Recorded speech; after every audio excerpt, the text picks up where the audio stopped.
Ya, selamat siang. Assalamualaikum warahmatullahi wabarakatuh. Waalaikumsalam warahmatullahi wabarakatuh. Oke, hari ini saya lanjutkan tentang materi yang tadi sudah kalian simak semuanya ya. Ini baik kelas D maupun kelas C ya. Karena kelas D tadi siang tertunda karena di rumah saya listriknya tegangannya mati-mati ya. Jadi ini saya ulang untuk kelas D dan kelas C baru ya.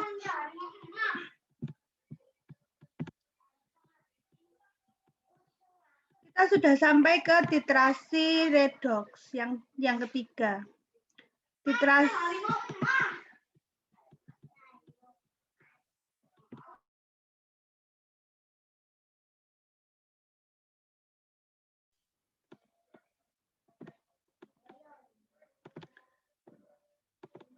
Titrasi redox itu ketika larutan standar dan zat sampel itu ketika bereaksi dia mengalami perubahan bilangan oksidasi.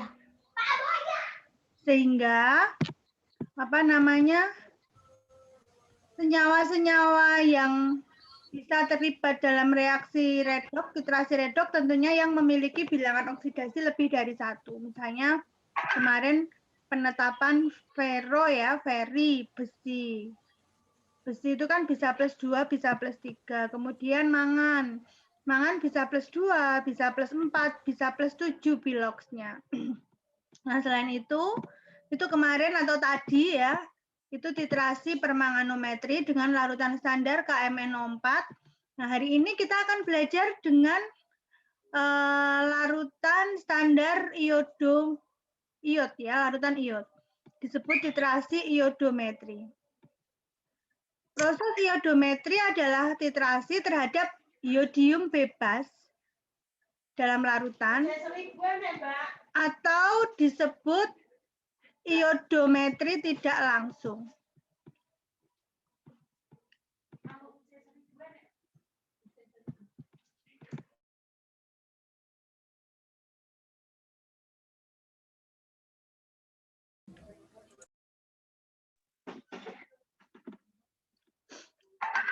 Nah, dalam proses ini sebagai larutan standarnya adalah natrium tiosulfat.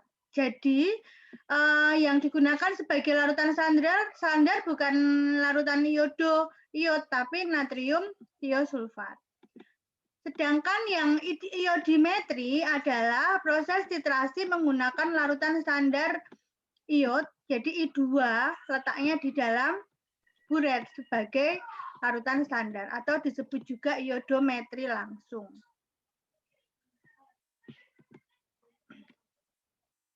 Nah, zat-zat penting yang merupakan zat reduksi yang cukup kuat untuk dititrasi, jadi yang bisa digunakan untuk dianalisa menggunakan titrasi iodometri itu adalah tiosulfat, arsen, stibium, sulfida, sulfid, dan timah. Jadi proses iodometri ini bisa digunakan untuk mengetahui kadar-kadar sampel ini.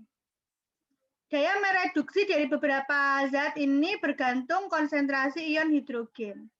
Dan hanya dengan penyesuaian pH yang tepat, reaksi dengan ion iodida dapat dibuat secara kuantitatif.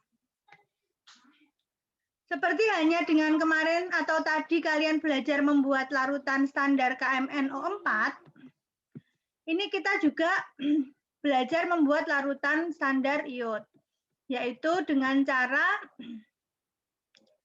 melarutkannya dalam larutan yang sudah mengandung iod. Jadi iodium itu sangat sedikit larut dalam air. Hanya 0,00134 saja kelarutannya dalam air pada suhu normal. Namun dia sangat larut dalam larutan yang mengandung iodida. Jadi kalian tahu kan pengaruh ion sejenis, ya dulu pelajaran kimia 1 itu kan mempengaruhi jumlahnya zat yang terlarut. Jadi semakin besar. Nah, contohnya ternyata iodium itu dilarutkannya tidak dengan air, tetapi dengan menambahkan Ki. Nah, Jadi ion sejenisnya diperoleh dari Ki. Ki-nya berlebih untuk meningkatkan kelarutan iod dan menurunkan volatilitas iod. Jadi caranya biasanya ditambahkan 4% berat Ki ke dalam larutan 0,1 normal. Nah, berat ekivalennya, jadi berat ekivalen itu untuk iod itu adalah BM-nya dibagi valensinya, setengahnya kan berarti. Jadi valensinya 2.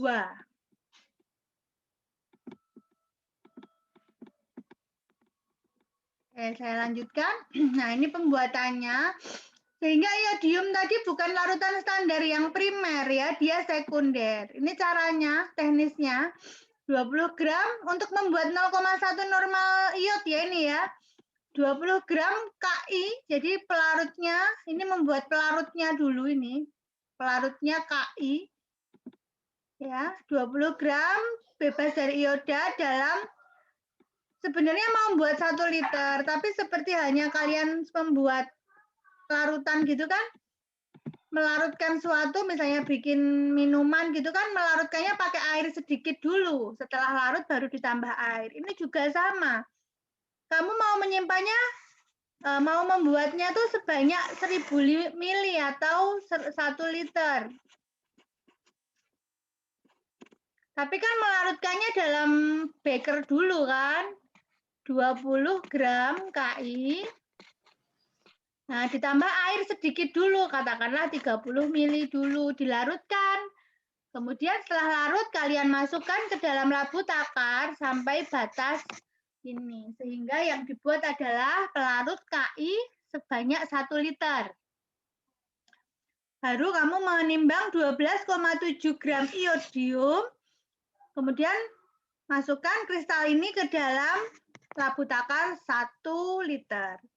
Nah, digojok, ini kan ada tutupnya ya, digojok sampai homogen, kemudian disimpan. Harapannya larutan yang terbentuk itu adalah larutan iodium 0,1 normal, harapannya itu. Tapi karena iodium itu adalah larutan standar yang sekunder, nah, maka dia perlu distandarisasi dulu menggunakan larutan yang lebih murni. Larutan standar yang lebih murni, yaitu ini AS2O3, natrium tiosulfat ya, barium tiosulfat. Seperti itu ya. Nah, bagaimana proses standarisasi? Kemarin kan kalian juga standarisasi KMNO4 ya tadi. Karena KMNO4 itu larutan standar sekunder, dia distandarisasi contohnya tadi pakai natrium bikarbonat ya, Na2C2O4.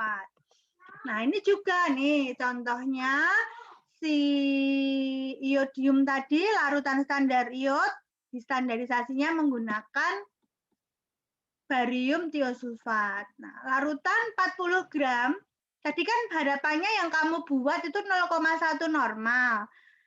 Itu digunakan untuk menentukan kadar sampel. Sampelnya ini bisa salah satu dari ini, sulfida, sulfit, atau timah. Nah, untuk menentukan kadar sampel kan si larutan standar itu harus sudah pasti konsentrasinya berapa. Kalau masih belum pasti nanti kesalahannya akan semakin besar. Nah, untuk memastikan yang kalian buat tadi benar-benar 0,1 normal apa belum, distandarisasilah menggunakan ini. Caranya sama ya, menggunakan larutan BaCl2 H2O 50 gram, garam natrium tiosulfat masing-masing ke dalam 300 ml. Panaskan, ya. Kemudian ini langkahnya bisa kalian baca sendiri. Nah, yang penting ini nih, standarisasinya itu ternyata kan namanya titrasi atau standarisasi itu rumusnya sama. Kamu mau titrasi asam basa, mau titrasi pengendapan ya argentometri kemarin, mau titrasi redox itu sama. N1V1 sama dengan N2V2 kan gitu. Maka dalam hal ini, kamu kan standarisasi iod. Nah, misalnya iodnya N1V1, yang ini larutan standar primernya, kan gini. N kali V itu apa? Kalian harus ingat, N kali V itu apa? Ini tuh apa? N kali V itu grek, kan yang sama greknya, toh berarti? Nah, padahal satu normal, nah kamu bisa tahu nih normalitasnya si iodium sesungguhnya itu dari normalitasnya yang ditanyakan dikalikan V.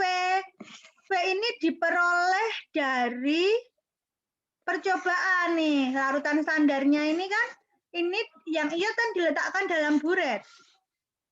Gitu, diletakkan dalam buret. BAS2O3-nya diletakkan dalam Erlenmeyer. V1-nya ini diperoleh dari percobaan, ini diulangi sebanyak 3 kali itu berarti di rata-rata. Nah, sama dengan, setara dengan nih 0,2675, grade-nya BAS2O3 itu berapa? Ya, nggak usah saya ulangi lagi ya, grade itu kan setaranya sama mol. Ini setaranya sama mol. Kalau molaritas, ini setaranya sama normalitas. Gitu ya, jadi hubungannya mol itu, grade itu mol dikali valensi. Dikali valensi.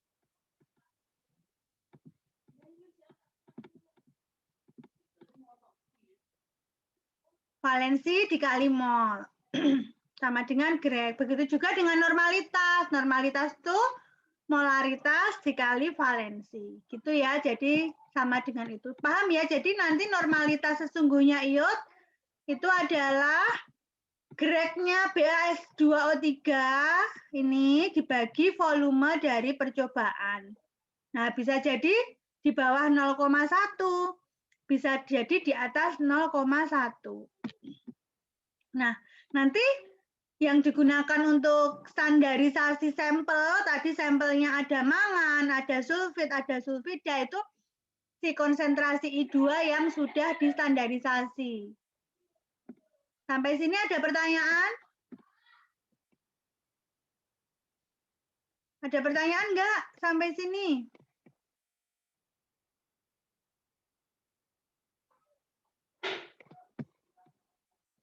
Nggak ada yang merespon ya? Belum ada, Bu. Indikator dalam proses iodo dan iodimetri itu ada ini ya, ada kanji. Nah, kanji itu dia dengan larutan kanji itu dia membentuk warna biru. Jadi larutan I2 dalam KI encer berwarna coklat muda. Jadi I2 di dalam KI encer, jadi kan tadi dilarutkannya pakai KI itu warnanya coklat muda. Nah, apabila satu tetes larutan 0,1 normal I2 itu dimasukkan dalam 100 mili aquades, kan warna coklat muda. Satu tetes dimasukkan dalam 100 mili air, itu warnanya kuning muda. Sehingga dengan demikian I2 dapat bertindak sebagai indikator sendiri. Kan kemarin indikator itu ada tambahan, misalnya asam basa itu ada tambahan methyl orange, phenolphthalein, bramthymol blue gitu kan. Tapi ada juga larutan standar yang tidak perlu indikator. Contohnya kemarin KMNO4 itu sudah memberikan warna ungu. Juga dengan ini. Iod sama K itu warnanya coklat muda. Ketika diteteskan satu tetes dalam air, warnanya kuning muda. Kemudian kalau warna yang terjadi dalam larutan tersebut akan lebih sensitif lagi apabila menggunakan kanji. Nah, larutan kanji itu dengan I2 dia membentuk warna biru. Jadi iod ini, larutan ini sering digunakan untuk analisis kadar yang mengandung kanji itu apa? Pati ya, analisis kadar pati dalam bahan gitu. Ya, larutan kanji mudah terurai oleh bakteri, dia sebagai indikator itu. Proses ini dapat dihambat dengan penambahan suatu pengawet. Namun ada kekurangan larutan kanji ya, dia tidak larut dalam air, maka harus dipanaskan itu. Ya kan? Kamu kalau bikin bubur itu harus dipanaskan. Suspensinya dalam air tidak stabil. Nah, ini penerapan iodimetri. Ini adalah analit-analitnya tadi ya yang bisa dianalisa menggunakan iodimetri. Itu tadi yang langsung ya, iod digunakan sebagai larutan standar. Kalau iodometri tidak langsung, ya dalam proses iodometri yang tidak langsung ini oksidator kuat dalam larutan yang bersifat asam, ya ditambah dengan Ki berlebih. Maka zat oksidator akan terreduksi. Nah, I2 bebas ini kemudian dititrasi dengan, jadi ini larutan standarnya adalah natrium tiosulfat. Ini enggak langsung, tapi kalau tadi iodometri langsung tuh, iodnya setelah distandarisasi, itu dia digunakan sebagai larutan standar. Letaknya di buret untuk menganalisa sampelnya tadi. Tapi kalau yang tidak langsung ini, ditambahkan, jadi kayak metode yang Volhat. Ditambahkan langsung ke dalam Erlenmeyer-nya si iod itu. Nah, akan berlebih kan? Nah, kelebihan I2-nya ini distandarisasi dengan natrium tiosulfat. Jadi hampir mirip dengan yang metode Volhat ya. Argentometri yang metode Volhat. Nanti diputar lagi video kuliahnya. Kan sudah saya rapikan di sepadanya. Jadi larutan standarnya kalau yang secara tidak langsung ini adalah natrium tiosulfat. Ya, ini pembuatan larutan natrium tiosulfatnya. Saya rasa ini bisa kalian baca sendiri ya. Membuat larutan itu sama. Ini bisa kalian baca sendirilah ya. Intinya hanya melarutkan sekian gram dalam volume berapa. Kalau menghitung molnya berapa, konsentrasinya berapa, mestinya sudah bisa.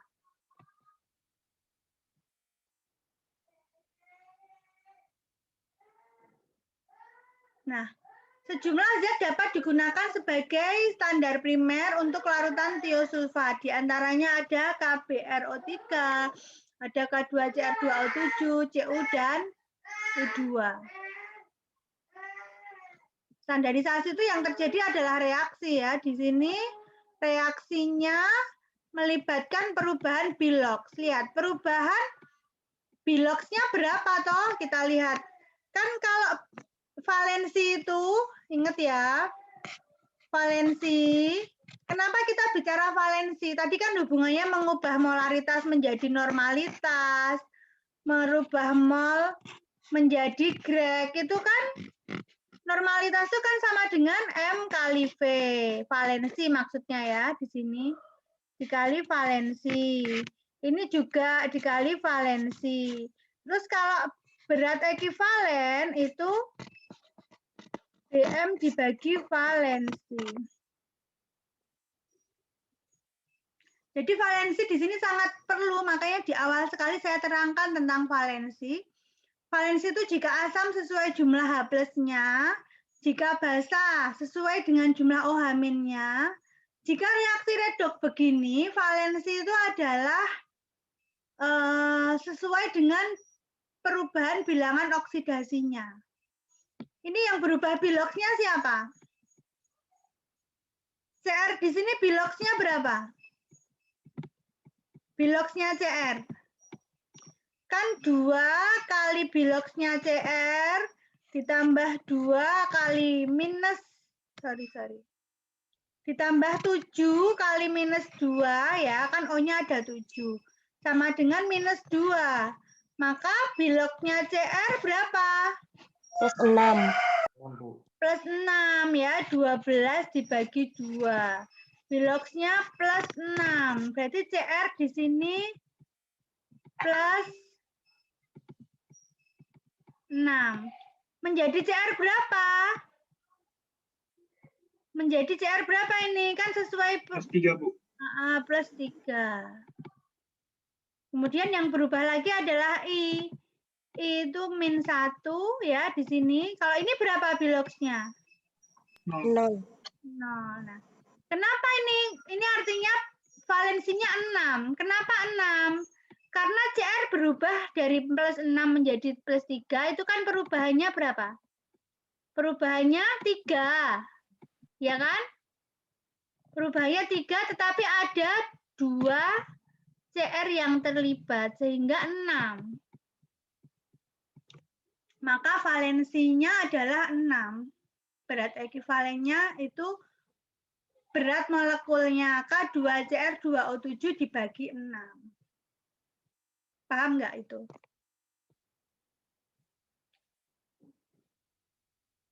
Paham ya? Jadi berat ekuivalennya si K2Cr2O7 itu adalah BM-nya K2Cr2O7 dibagi 6. Ya, itu lihat catatan saya yang awal ya. BE sama BM itu hubungannya apa? Jelas ya, valensinya 6.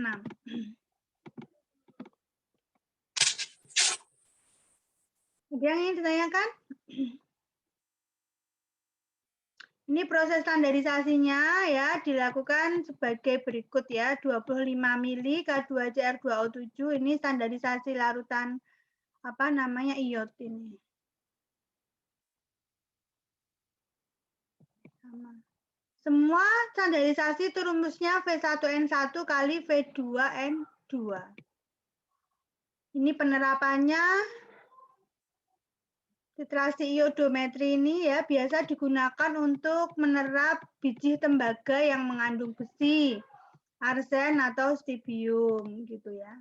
Kalau kemarin permanganometri itu untuk mengetahui kadar besi dalam mineral biji-biji besi atau mengetahui kadar Mn mangan dalam pirolusit gitu kan. Jadi penerapannya sendiri-sendiri ini sangat banyak dipakai ini kalau untuk orang tambang ya.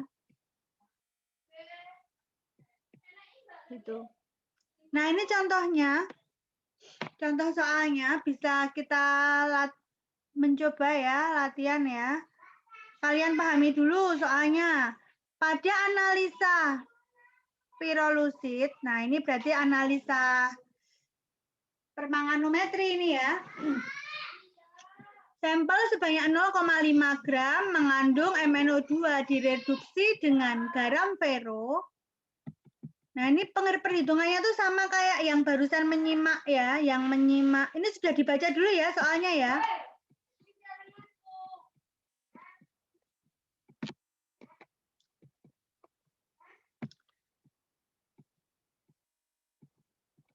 Nah, ferro itu digunakan untuk mereduksi si Mn. Kan kita mau menganalisa kadar Mn dengan cara titrasi redoks. Nah, kenapa si Mn itu awal harus direduksi? Supaya memastikan Mn itu dalam kondisi bilangan oksidasi terendah. Mn itu kan ada plus 2, ada plus 4, ada plus 7. Nah, biar kita tahu Mn sebenarnya itu berapa jumlahnya, kan di dalam sampel pirolusis itu kan belum pasti Mn-nya plus 2 semua. Kan bisa jadi ada yang plus 4. Nah, ini apalagi dalam MnO2, kan biloxnya plus 4 gitu. Nah, untuk tahu nanti kan akan dititrasi sama KMNO4 itu. Nah, supaya tahu biloxnya total sampelnya itu berapa, dipastikan semua Mn itu dalam kondisi bilox terendah. Dengan cara direduksi dengan ferro, larutan besi. Nah, jadi gambarannya ada sampelnya dilarutkan ya sebanyak 0,5 gram. Ini sampel dalam MnO2 dalam pirolusit ya, dimasukkanlah ke sini. Ditambahkan reduktor berlebih ferro sebanyak 0,1 N 50 mili. Ini tuh dalam kondisi berlebih.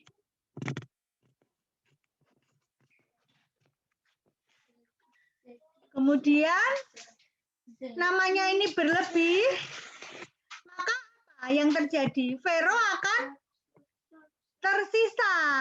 Ininya akan habis, Mn akan tersisa kan ferronya.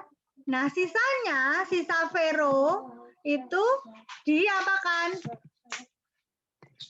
Dititrasi menggunakan larutan standar KMNO4 0,0982, tentunya ini sudah distandarisasi ya, sebanyak 30 mili. Ternyata memerlukan itu. Nah, jadi caranya sama kayak titrasi full heart yang barusan menyimak ya, akan sama. Berarti kita mencari Vero mula-mula. Vero mula-mula itu adalah 0,1 dikali 50 mili, itu mula-mulanya. Kemudian untuk mengetahui Vero yang bereaksi dengan sampel, ya, untuk mengetahui sampel, maka caranya apa? Kita mengetahui Vero sisanya. Vero sisanya tadi diketahui dari mana? Vero sisanya itulah yang dititrasi pakai KMNO4 0,0982 sebanyak 30 mili. Begitu, sehingga sisa Veronya diketahui dari titrasi dengan KMNO4. Berarti yang N1V1 sama dengan N2V2 itu adalah N1V1-nya itu N1V1 Vero sisa sama dengan 0,0982 dikali 30 mili. Nah, dari situ maka kita bisa tahu sampel. Vero yang bereaksi dengan sampel kan sama dengan sampel. Nah, Vero yang bereaksi dengan sampel itu berarti apa namanya? Vero mula-mula dikurangi tadi sisanya berapa. Paham dulu nggak ini langkahnya? Paham nggak? Paham apa enggak? Nah, ini ya, jadi reaksi MnO2 dengan reduktor. Reduktornya siapa tadi? Kan Vero. Nah, ini adalah reaksi yang pertama. Si Vero itu ditambahkan, sengaja ditambahkan dalam Erlenmeyer tadi. Ke dalam Erlenmeyer ditambahkan Vero tadi. Jadi ada MnO2 ditambah Fe berlebih. Nah, reaksi terjadi adalah reaksi yang pertama. Kemudian reaksi yang kedua, kelebihan Fe ini dititrasi dengan KMNO4. Nah, gitu ya, saya ulangi lagi. Ini dititrasi pakai KMNO4. Jadi yang bertemu adalah si Fe sama MnO4. Nah, semua yang terjadi ini adalah redox. Ini kan redoxnya dari plus 2 menjadi 3. Mn-nya reduksi dari plus 4 menjadi plus 2. Kan memang mereduksi dulu Mn menjadi yang kondisi paling rendah biloxnya. Setelah direduksi, kembali lagi di apa namanya di si Fe itu dioksidasi. Ya. Lebihnya si Fe tadi berlebih, ini kan berlebih. Lebihannya dititrasi dengan MnO4. Yang terjadi reaksi redox juga. Ya. Ini berubah dari 2 menjadi 3. Ini menjadi dari berapa ini? Mn-nya dari plus 7. Plus 7 menjadi plus 2. Nah, ini perhitungannya banyaknya reduktor mula-mula. Tadi kan Vero yang ditambahkan di soal berapa? Ya, saya kembali lagi nih. Vero yang ditambahkan mula-mula 0,1 normal kali 50 mili. Ya, normalitas kali volume itu satuannya grad. Nah, kalau volumenya dalam mili, maka satuannya miligrad. Kemudian banyaknya reduktor sisa, Fe kan berlebih, maka akan sisa. Sisanya dititrasi dengan KMNO4. Maka disinilah N1V1 sama dengan N2V2 yang terjadi sebenarnya. N1V1 sama dengan N2V2. Ini kan N1V1 ini adalah grade-nya Fe sisa. N2V2 ini adalah KMNO4. Berapa tadi butuhnya? Butuhnya tadi 0,098 normal sebanyak 30 mili ini ya, 0,098 normal. Nah, Jadi mula-mula 5 mg, sisanya 2,946 mg, maka MnO4 yang bereaksi dengan Fe itu adalah mula-mula dikurangi sisa 2,054 mg. Nah, ini kan tadi saya udah bilang ya, miligrek sama milimol. Mol jadikan grek itu dikali valensi, maka grek dikembalikan ke mol ya dibagi valensi. Valensinya 2. Mn kan muatannya plus 2 ya ini ya.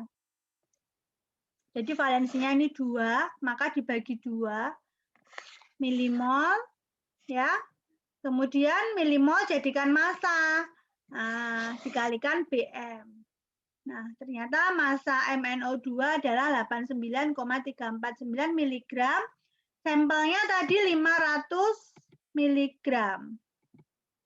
Sampelnya tadi 0,5 gram ini atau 500 mg. Nah, 100%.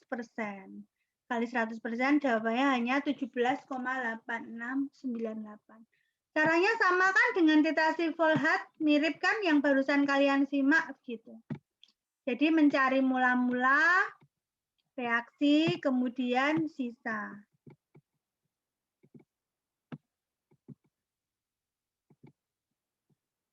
Nah, kemudian, ini penentuan kapur ya, kalsium oksida ini. Sama ya, dengan titrasi permanganometri juga. Reaksi yang terjadi sama ya, banyaknya CaO. Intinya kalian harus bisa tahu valensinya berapa. Ini Ca valensinya ketahui 2 ini mesti ya, karena valensi itu kalau garam sesuai dengan muatannya. Ini kan Ca plus 2, O min 2, sehingga ini valensinya 2. Nah, ini pertanyaannya dibalik. Pertanyaannya dibalik, volume KMnO4 yang dibutuhkan untuk titrasi adalah, volume itu kan, ini ya, kemarin grek itu kan normalitas dikali volume. Nah, yang ditanyakan volume KMnO4 tetesannya, maka ya greknya dibagi normalitasnya. Gitu.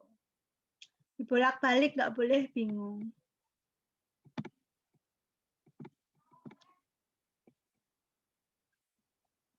Ini bisa kalian coba semuanya sendiri ya. Ini sudah ada contoh pengerjaannya.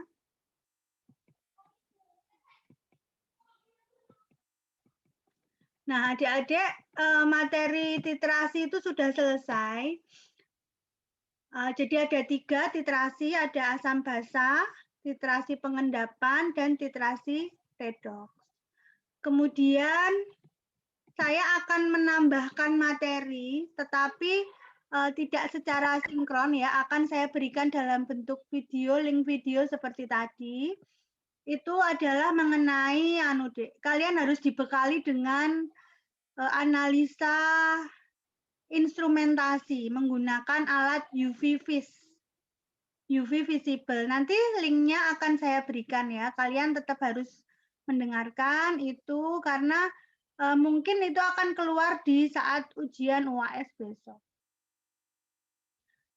Sepada akan saya rapikan setiap materi dan perkuliahan semacam ini ya. Jadi jika ada yang merasa terlewat atau datang terlambat saat Zoom, kalian bisa putar kembali. Untuk pertemuan sinkron kita, ini adalah yang terakhir ya. Kita bertemu secara tatap muka. Oh ya, tolong dinyalakan semua kameranya. Ini kalau kalian lihat ini ada berapa ya mahasiswanya, ini sebenarnya kelas C dan D sih tadi saya bilangnya. Tapi yang join hanya 30 ya. Oh ya, 30 ya lumayan banyak ya. Jadi ini adalah kelas C dan D, kalian sudah saling bertatap muka atau belum ya. Jadi kelas D tadi ceritanya harus mengalami 1 mati lampu sebentar sehingga koneksi mati, yang kedua laptop saya itu nggak nyala. Baterainya habis.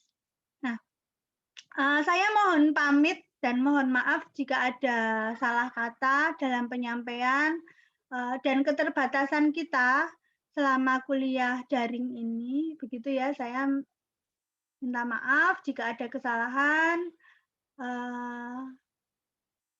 Harapannya walaupun dengan kuliah secara online, ya ini wujud saya untuk kalian bisa menerima materi ya. Saya rekam, saya bagikan, supaya bisa kalian putar. Kemudian masih ada satu materi yang harus saya berikan untuk apa ya, dasar kalian tidak hanya analisa secara analitik, secara perhitungan, secara teoritis ya maksudnya, tetapi ada penggunaan alat instrumentasi, salah satunya menggunakan analisa UV visible, menggunakan sinar ya, menggunakan sinar tampak itu. Nanti tolong disimak ya, mohon maaf tidak bisa secara sinkron penyampaian itu karena waktunya sudah habis ya, tapi akan tetap saya berikan. Kalian secara mandiri harus mau mendengarkan ya, mau menyimak dan mendengarkan. Kemudian saya juga akan memberikan contoh soal tahun lalu, silahkan nanti saya pasang di sepada, silahkan nanti dicoba kira-kira kalian bisa atau enggak.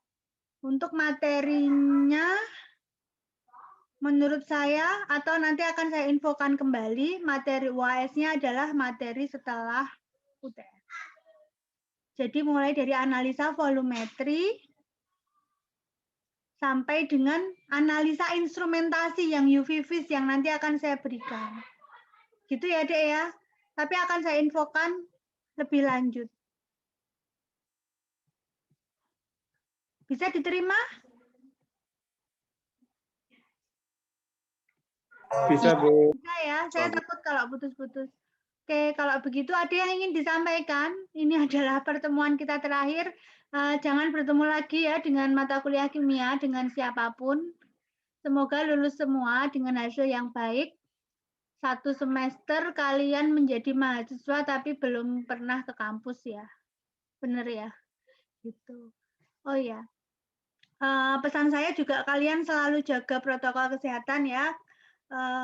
Karena mahasiswa teknik kimia itu yang pada nge-lab banyak yang terpapar virus COVID. Jadi kalian yang di rumah baik-baik jaga kondisi, orang tua, termasuk kalian sendiri. Itu akhir wassalam, saya pamit ya. Saya akhiri kuliah kita semester ini. Saya akhiri. Wassalamualaikum warahmatullahi wabarakatuh. Waalaikumsalam warahmatullahi wabarakatuh. Terima kasih banyak Bu. Ya. Selalu jaga kesehatan Bu. Ya, terima kasih.